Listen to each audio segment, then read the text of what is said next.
Otep à tous, bienvenue sur la chaîne des panafricanistes par essence, par conviction et par excellence.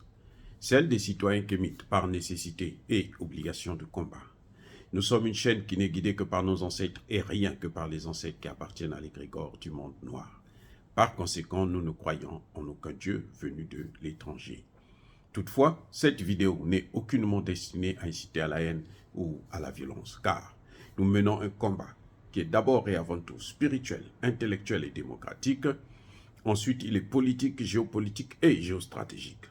Contre l'impérialisme, le colonialisme, le néocolonialisme et l'endocolona, qui sont tous qualifiés de crimes contre l'humanité.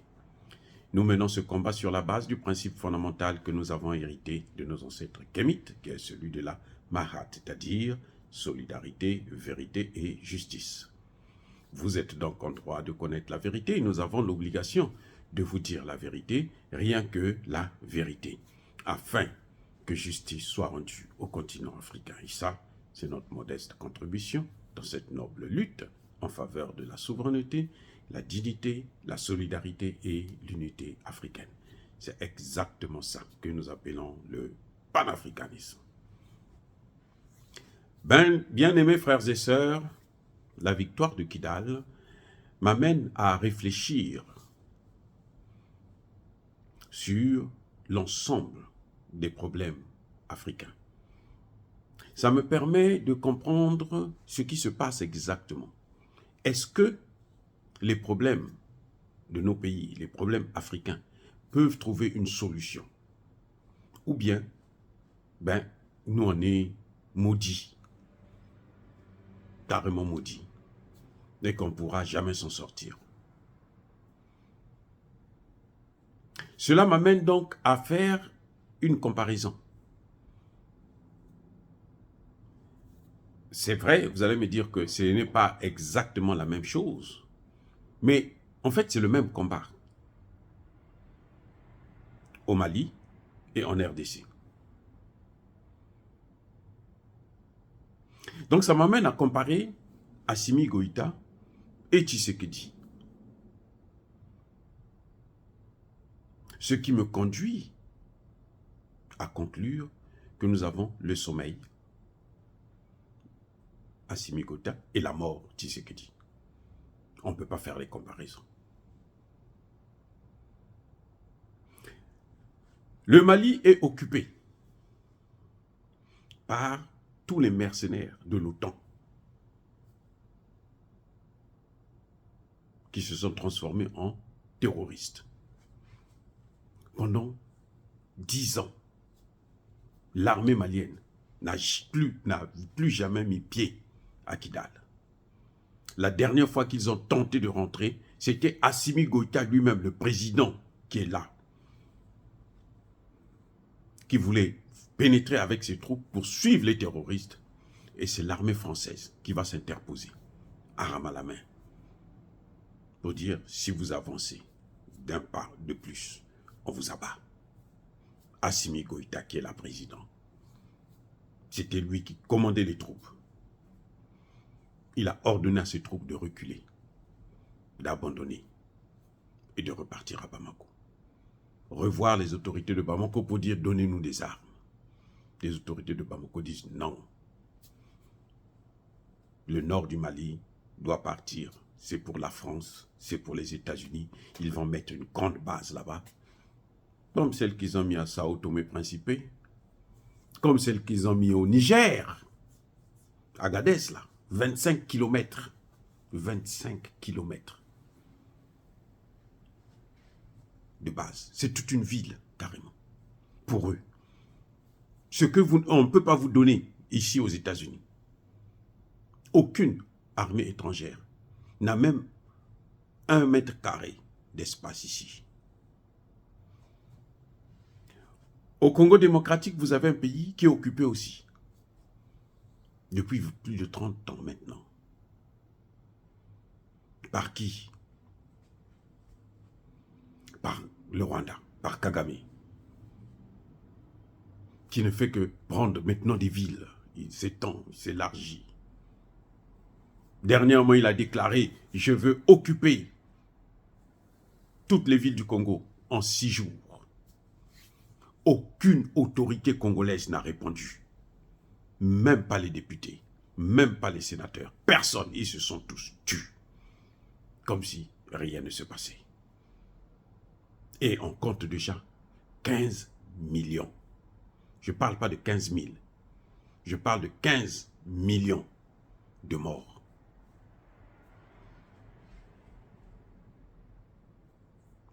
Voyez, vous avez là deux présidents qui ont des territoires occupés. Une partie de leur territoire qui est occupée par les mêmes. Les acteurs qu'il y a au Congo démocratique, ce sont les mêmes acteurs qu'il y a au Mali. Les Occidentaux, l'OTAN, l'Union européenne, la Grande-Bretagne, le G7, ce sont les mêmes qui sont aussi au Congo démocratique, qui occupent le Congo. Maintenant, quelle est la réaction? Question. Est-ce que vous avez vu Assimi Goïta à Kidal amener les troupes? Parce que des gens vont me dire, non mais Assimi Goïta c'est un militaire, Tshisekedi c'est pas un militaire. Là, je vous parlerai de Touadéra, hein, c'est pas un militaire. Bon, la comparaison, c'est le Congo et le Mali. Assimi Goïta est le président. Je n'ai pas vu une seule image où Assimi Goïta est allé combattre à Kidal.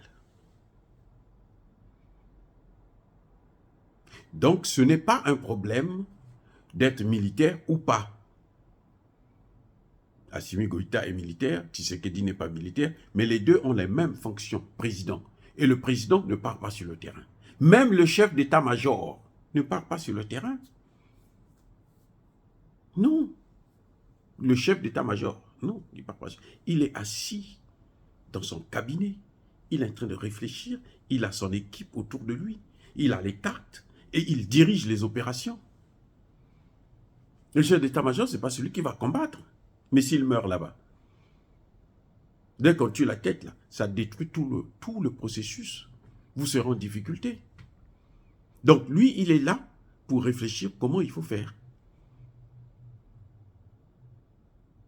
Ici aux États-Unis, là, quand il y a eu le 9/11, on a pris le vice-président américain, on est allé le mettre dans un bunker. On dit, si quelque chose se passe, au moins il est caché. On a dit, George Bush, toi tu dois rester là. Il dit, moi il faut que je parte à New York. Parce qu'il était conscient, il savait déjà qu'il n'était plus là. Ils avaient fait le forfait, c'est fini. Donc, je veux dire par là que le président n'est pas celui qui va prendre l'arme pour aller se battre. Non, ce n'est pas son rôle. Ce n'est pas sa fonction. La fonction du président, c'est de disposer des moyens. Avoir déjà, avoir une vision. 2, mobiliser les troupes, mobiliser les hommes, leur donner les moyens de faire la guerre. Maintenant, le chef d'état-major les organise. Il dit, bon, on va faire, voici la stratégie qu'on va adopter. Si le président est militaire, il peut aussi contribuer. Mais en fait, le président, lui, c'est lui qui a la vision qu'il faut récupérer notre pays. Et voilà comment, ce qu'il vous faut. Les hommes, il faut recruter des gens. Il prend les gens, on recrute, et puis il achète les armes, et puis donne. Et les autres vont faire le travail. Même le ministre de la Défense ne part pas se battre. Non, c'est faux, c'est pas normal. Il y en a qui peuvent aller pour mobiliser les troupes quand ils sont en difficulté, mais ce n'est pas leur rôle. Donc vous n'avez pas, ce n'est pas question d'être militaire. Eh oui, c'est pas question d'être militaire. Ça se passe là, dans la tête. Ce que vous pensez dans la tête, ce que vous voulez de votre pays et les moyens que vous mettez à la disposition de ceux qui doivent faire le travail. Vous avez vu au Congo démocratique, il y a eu les Wazalendo qui se sont mobilisés. Tshisekedi ne s'occupe pas d'eux. Au contraire, il envoie l'armée parfois pour les bloquer. Non, il y a le cessez-le-feu. Mais vous vous plaignez que ce sont des terroristes qui occupent votre territoire et tu te plains, tu parles de cessez-le-feu avec des terroristes. On négocie pas avec eux, on les combat. Donc voilà, ce qui est en train de se passer là, c'est grave.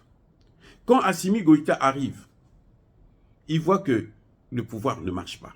Qu'est-ce qu'il fait? Il fait un coup d'État, il prend le pouvoir. Mais Tshisekedi a fait quoi? Il a fait un coup d'État, puisque ce n'est pas lui qui a gagné, c'est Fayulu. Il a fait un coup d'État. Il était soutenu par la France, les États-Unis et les autres. Et ils ont les mêmes adversaires. Hein. Le terrorisme au Mali, là, est soutenu, financé, entraîné, équipé, formé. C'est-à-dire que le renseignement, ça vient des États-Unis, la France, l'Angleterre, l'Allemagne, tous ces pays de l'OTAN. Au Congo démocratique, la même chose. Ceux qui aident le Rwanda, qui lui donnent les informations, qui lui donnent des armes, qui le mobilisent et tout, ce sont les mêmes adversaires. Les deux ont les mêmes adversaires. Maintenant, Tshisekedi lui dit non, moi pour résoudre cette affaire-là, je veux prendre les armées africaines qui n'ont jamais fait la guerre, qui ne connaissent pas la guerre. Il va prendre le Kenya. Le Kenya, c'est le lèche-cul de la France. Le Kenya que vous voyez là. Ruto, là, qui a été élu là, c'est un pion des Américains. Ce n'est pas un panafricaniste, c'est un pion des Américains. Et c'est ceux-là que Tshisekedi préfère aller voir, préfère rencontrer pour discuter avec eux, pour dire, bon, venez. Et quand ils viennent, on lui baise la gueule. Les Nations Unies sont là. Au Mali, il y avait une mission. Au Congo, il y a une mission. La mission du Congo est même plus vieille et elle n'a pas de résultat. La mission du Mali est moins vieille. Elle a 10 ans, pas de résultat. Le Mali dit non, je ne vais pas attendre 24 ans, comme le Congo. Toi, tu sors, va-t'en. Le Congo dit non, vous n'avez pas compris. Ça, c'est les Nations Unies, il faut qu'ils restent là. Ce sont nos partenaires. La population se plaint.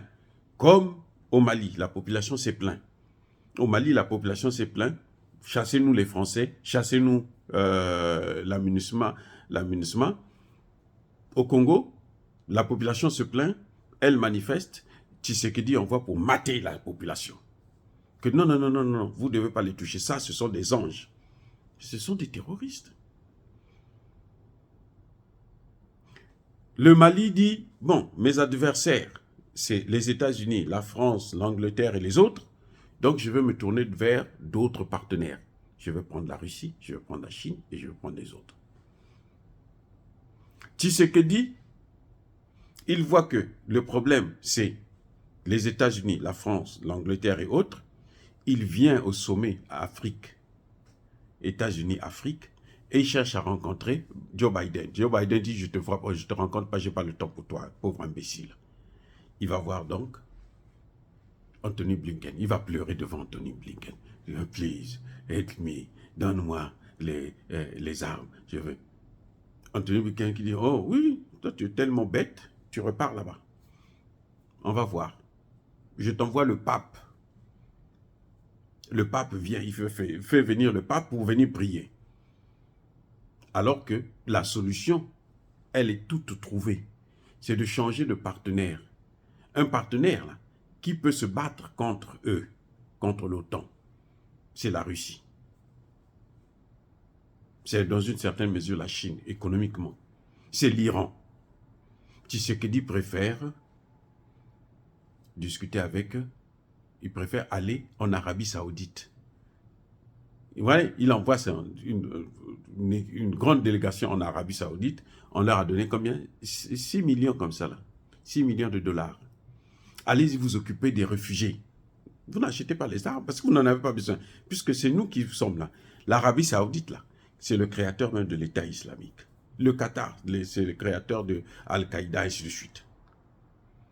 Donc, quand tu vas vers eux, là, tu es en train de renforcer l'autre camp, le camp de tes ennemis. Alors qu'Assimi Goïta a compris.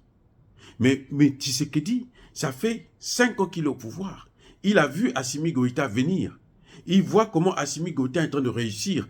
Il ne peut pas tirer les leçons. Mais il a un cabinet. Hein. Il a au moins 1000 conseillers.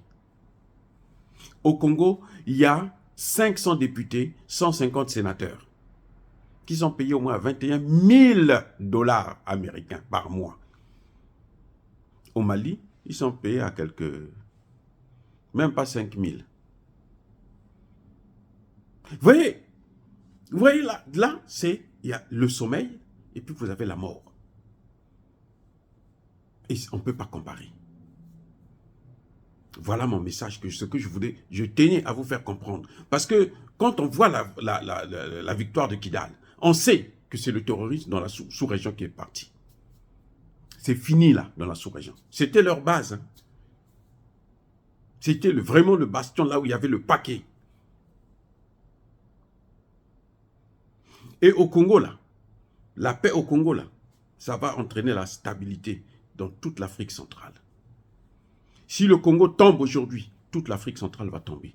C'est un message que je donne pour les autres pays. Le Congo-Brazza, le Gabon, Cameroun, Centrafrique et autres. Si Kinshasa tombe, s'ils prennent ça là, comme ils ont décidé de le faire là, s'ils arrivent à leur fin, avec l'aide du Rwanda, de l'Ouganda, du Kenya dans une certaine mesure, vous allez voir ce qui va arriver en Afrique centrale. Vous allez voir ce qui va arriver en Afrique centrale. Donc, Tshisekedi qui est en train de jouer là, qu'il sache que Patrice Lumumba disait que le Congo, c'est le cœur de l'Afrique. S'ils arrivent à détruire le Congo, à le déstabiliser complètement, à le balkaniser, c'est comme si c'était un cœur qui avait été divisé, morcelé. L'Afrique aura des sérieux problèmes. Donc, bien aimés frères et sœurs, on voit là 2 chefs d'État qui ont les mêmes problèmes, les mêmes adversaires, mais il y en a un qui a trouvé la solution et l'autre qui continue à chercher la solution. Il continue à chercher la solution. Alors que la solution a déjà été trouvée, elle est dans ses mains, elle est à portée de main. Il préfère aller se coucher à plat ventre devant ses bourreaux. Dire cela, c'est inciter à la haine ou à la violence. Non. Le Mali vient de montrer qu'on peut les battre. Tshisekedi, s'il ne l'a pas fait en 5 ans, c'est qu'il ne vaut rien. Le Mali l'a fait en 2 ans. Même pas. Oh, bien-aimés frères et sœurs, encore une fois, soyez bénis. Je persiste et je signe. Soyez abondamment bénis par le Dieu des Kémites et par nos ancêtres angélisés. Mais que tous ceux qui persécutent le continent africain le pillent et le déstabilisent, qu'ils soient noirs, blancs, chinois, arabes, indiens, juifs ou qui qu'ils soient punis, maudits, foudroyés, neutralisés, écrasés, effacés par le Dieu des Kémites et par nos ancêtres angélisés. Vive l'Afrique éternelle, j'ai dit et j'assume.